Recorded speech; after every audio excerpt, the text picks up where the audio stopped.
This year's bat season is in full swing, and we don't mean the ones used for baseball. Summer is prime time for homeowners to find bats in their homes. But this year's numbers are unusually high, especially here in La Crosse. News 8's Pauline Lee went out to see why so many bats seem to be gravitating towards our area. Well, you might be surprised to find out the problem isn't so much an increase in the number of bats. It's just more of where they can easily get into to call home. And it's a pretty easy fix if you know who to call.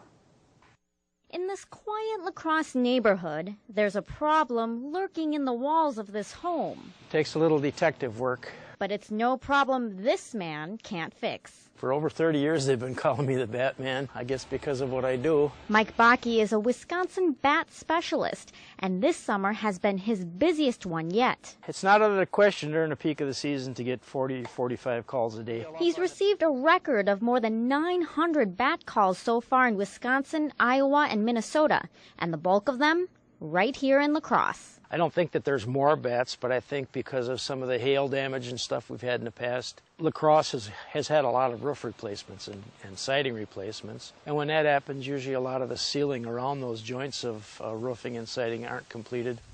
So there's just more and more openings. He first starts with an inspection around the house, looking in nooks and crannies. Then it's up to the roof. And sure enough, and there are a few bat droppings on the roof, which was the dead giveaway. The entrance to the bat cave. I can stick a few fingers in and reach around right up into the attic. Normally the solution is to install an exclusion or a one-way door where bats can't get back in once they've left. But this house already has working exclusions. So with a little caulk and some elbow grease, I'm done. Not only was that quick, it's another bat-proof house. Who are you going to call? For the Batman.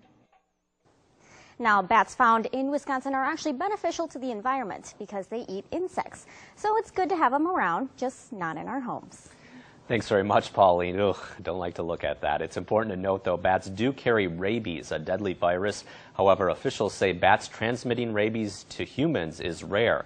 In fact, 90% of the rabies in the U.S. are transmitted by dogs to humans. Doctors at the Mayo Clinic Health System say if someone has been bitten by a bat or a dog or any animal carrying rabies, they should get medical treatment as soon as possible. The vaccinations and the immunoglobulin is to prevent the individual from catching the disease itself.